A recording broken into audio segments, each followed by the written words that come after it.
বন্ধুসকল, আজি এই ভিডিঅ'টোত আমি এনেকুৱা এটা কথা ক'ম যে আপোনালোকৰ জীৱনটো সম্পূৰ্ণৰূপে সলনি কৰিব পাৰে। যদি আপুনি আপোনাৰ জীৱনত কিছু পৰিৱৰ্তন কৰিব বিচাৰে তেন্তে এই ভিডিঅ'টো শেষলৈকে চাওক। যদিহে চেনেলটোত প্ৰথম তেন্তে চেনেলটো ছাবস্ক্ৰাইব কৰি দিব আৰু লগতে বেল আইকনটো দবাব নাপাহৰিব।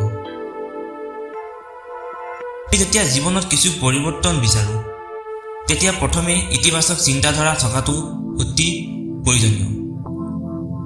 আমি আমাৰ লক্ষ্যসমূহ স্পষ্ট কৰি সেইবোৰ লাভৰ বাবে অহৰহ কাম কৰা উচিত। যদি আমি আমাৰ জীৱনলৈ ইতিবাচক চিন্তাধাৰা আনিবলৈ আগবাঢ়িছোঁ তেন্তে আমি সফল হ'বলৈ আগবাঢ়িছোঁ। আমাৰ জীৱনত পৰিৱৰ্তন আনিব পৰা আন এটা কথা হ'ল আমাৰ উৎসাহ। আমি সদায় আশাবাদী হৈ থাকিব লাগে আৰু নিজৰ লক্ষ্যত উপনীত হ'বলৈ কঠোৰ পৰিশ্ৰম কৰি থাকিব লাগে। জীৱনত সফল হ'বলৈ হ'লে আমি অবিৰতভাৱে শিকি থাকিব লাগিব। আমি আমাৰ ভুলৰ পৰা শিকিব লাগে আৰু ভুলবোৰ শুধৰণি কৰিবলৈ চেষ্টা কৰা উচিত। আমি যেতিয়া জীৱনত কিছু পৰিৱৰ্তন কৰোঁ তেতিয়া আমাৰ চিন্তাৰ চৰ্চা সলনি কৰিব লাগে। আমি আমাৰ চিন্তাধাৰাক ইতিবাচক কৰি তোলা উচিত আৰু সদায় আশাবাদী মনেৰে কাম কৰা উচিত। জীৱনটোক ৰূপান্তৰিত কৰিবলৈ হ'লে আমি নিজৰ লক্ষ্যৰ প্ৰতি সংবেদনশীল হ'ব লাগিব। আমি নিজৰ লক্ষ্যৰ বাবে চেষ্টা কৰা উচিত আৰু সদায় ইতিবাচক মনোভাৱ থকা উচিত।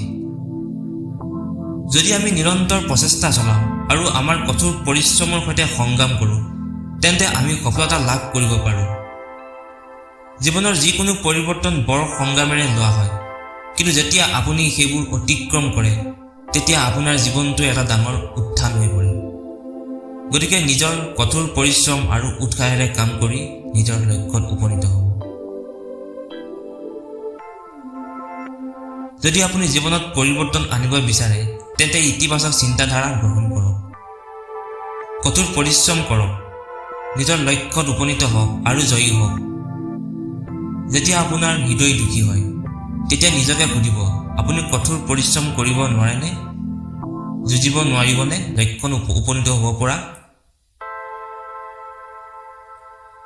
আপোনাৰ জীৱন সেই মুহূৰ্তবোৰৰ মাজত যেতিয়া আপুনি আপোনাৰ সপোনৰ দিশে আগবাঢ়িছে। যিমানেই আৱেগেৰে নিজৰ সপোনবোৰক অনুসৰণ কৰিব সিমানেই সেইবোৰ লাভ কৰিব। জীৱনৰ পথৰ প্ৰতিটো কোণতে সুযোগ থাকে, মাথো সেইবোৰ চিনি পাওক আৰু তাৰ সত্তা উলিয়াই লওক। আপুনি যেতিয়া জয়ী হ'ব তেতিয়া আপোনাৰ বাবে সকলোৱে জয়ী হ'ব। যেতিয়া আপুনি কিবা এটা কৰিব বিচাৰে তেতিয়া গোটেই হৃদয়খন তাত ৰাখক।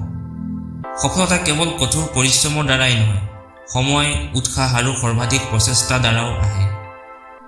যেতিয়া আপুনি এটা লক্ষ্যত উপনীত হয় তেতিয়া আপোনাৰ পাৰ্থক্যও সলনি হয়। আপুনি যি বিচাৰে তাকে পাবলৈ সক্ৰিয় হওক।